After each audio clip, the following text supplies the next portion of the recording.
Ladies and gents, welcome back to another video. In front of me here is an iPad 2nd gen. Apparently this one's running iOS 7, which is what it launched with back in October of 2013 when this thing came out. Let's get it opened up. Hopefully it's running iOS 7. Hopefully it's in decent condition. We're gonna find out once we get this package open. Let's begin.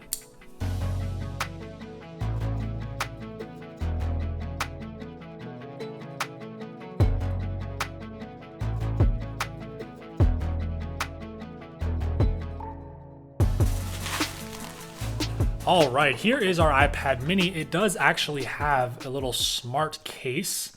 This is in the red color, which actually complements the white iPad very well. Kind of gives it a Christmassy color theme to it. I don't know. I think this is an iPad mini 2nd gen. It looks very similar to the 1st gen. There is a difference here with the microphones, but let's see if this thing has any charge or if we're gonna need to plug it in. It is turning on, and while it turns on, we can take a look. This is actually a product red Apple Smart cover, as you can see there, product red. It's really hard to read the text on these covers. I guess their Apple had no better option. I feel like they could have done it up here on the less textured version. But enough talk, our iPad's ready to go. We do have slide to set up. Is this a Retina display? And it does appear to be a Retina display. That's probably not going to show up for you guys, but I can tell from my end that's what it is. Hopefully we've got ourselves iOS 7 or potentially 8. Let's see how these letters look. So it does look like it's going to be iOS 7 or 8. That's a good sign. Let me go ahead and fly through the setup here. Once we make it to the home screen, we will see for sure which version of iOS our iPad 2nd gen, iPad mini 2nd gen is running. Hopefully it activates just fine. If there's an iCloud account, I'm going to be very, very upset. Hopefully not. There should not be, and there is not. So we can continue through this. I don't know if this is 7 or 8. They look pretty similar in terms of this setup screen. And we will use Siri. This is the second oldest iPad mini to support Siri. And would you look at that? iOS 12 is ready to go. What do you guys think? Should we go ahead and install that? Head into details here, we'll find that update and we'll go ahead and install iOS 12 so that this thing can get the newest applications and whatnot. Just kidding, guys, we're not going to do that, obviously. We are going to head into the About screen here, right there, and this is 7.0.4. This is actually a 32 gig model, as you guys can see there. So base configuration was 16 gigabytes, and I don't know what version of iOS this iPad shipped with. I believe it was 7.0.3. So we are quite literally 0.01 updates away from this being the very oldest version of iOS that this iPad mini supports. So that is pretty cool. Obviously, there's no iCloud account, nothing like that.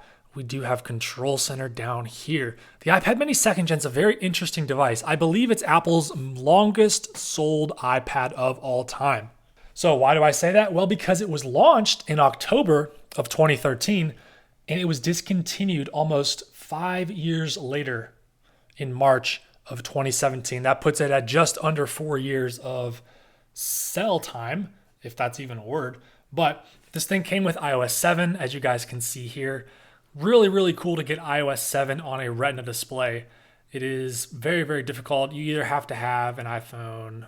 Well, actually, iOS 7 is not hard to get on a Retina display. What am I talking about? The iPhone 4 gets it, 4S, 5, 5S. I guess it's hard to get on an iPad because if you have an iPad 3rd gen, iOS 7's rare. 4th gen iOS 7's rare. And then the iPad Air launched with iOS 7. And the 1st gen mini gets iOS 7, but that's not a Retina display.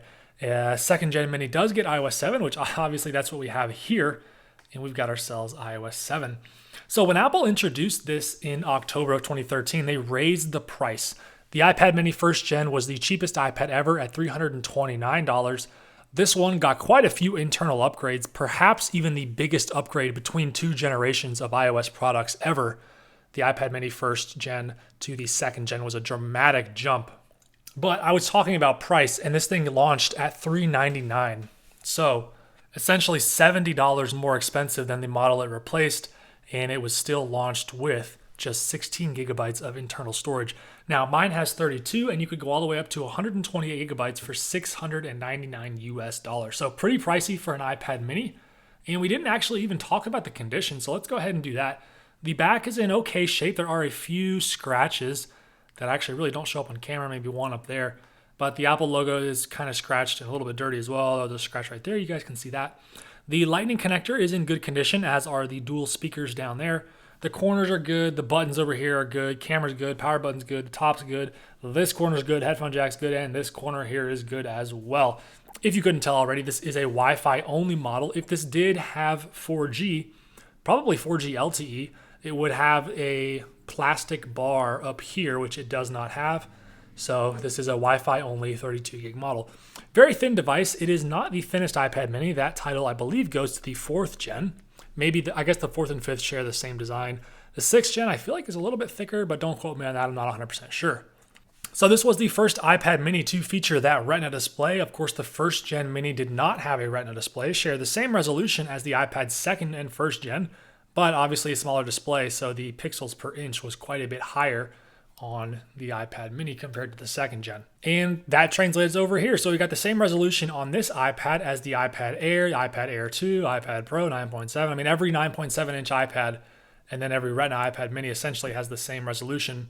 So this comes in at 2048 pixels by 1536. That is good for 326 pixels per inch. That is the same as the older Retina display iPhones.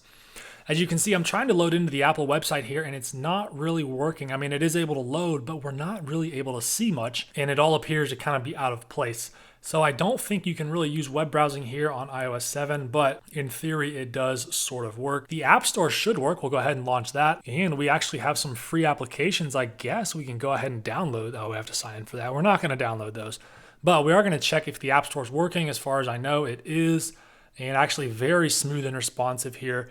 This A7 processor, which I haven't mentioned yet in the iPad mini 2nd gen, runs iOS 7 fantastically. This is a super quick, super snappy device. It is the same CPU found in the iPhone 5S, although it's clocked a little bit faster. Actually, it's not. This is clocked at the same speed as the 5S. The iPad Air 1st gen gets a 100 megahertz increase over the iPhone 5S and this iPad. So here we have a 1.3 gigahertz dual-core A7 CPU, same as the 5S. The iPad Air 1st gen gets a 1.4 gigahertz. So a little bit quicker there, but they all share the same 1 gigabyte of LPDDR3 memory, which is the biggest limiting factor for this iPad. 1 gigabyte is just not enough when this thing gets all the way up to, I think iOS 12 is where this thing ends support. So 7, 8, 9, 10, 11, 12, 5 iOS updates, and that is where it ends support. iOS 12 is pretty slow and laggy on this device, not because of the A7 CPU. That is a pretty powerful chip, but that 1 gigabyte of memory results in a lot of stuttering and slowdowns on the device. Something I've mentioned before with the iPhone 6 and 6 Plus, as well as the iPad Air 1st gen. So those devices were really held back and did not reach their full potential. Now, iOS 7's got some really nice wallpapers. They're some of my favorites. We have the dynamic ones, which I don't really like, although I feel like we should test out this red one and see how that looks with our smart case. Never had a smart case like this before for an iPad mini, at least not a red one. And I guess the case is really red, but that background is pink, so it kind of clashes, doesn't look as good as I wish it would. Let's head back into settings and see if we can find ourselves a better wallpaper to complement our white iPad and the red case. I think this would look pretty nice on the home screen, or on the lock screen, sorry. What about this one? This is one of my favorites from iOS 7. Super clean picture there. I'm not sure what mountain that is. If someone knows what mountain this is, comment that down below. And if I fact check that and find you are correct, that is pretty cool. I'll pin that comment to the top of this video. First person to comment what mountain this wallpaper is from. But I think this looks very nice. It looks super good with the white bezels. Of course, we've got the flat design of iOS 7. We've got the red Apple product red case here. And I actually got some red down here at the bottom kind of bleeding through from that wallpaper. So this looks super, super clean. This is a fantastic device. And this is the first one of these I have received. So this one is definitely going to go in my collection.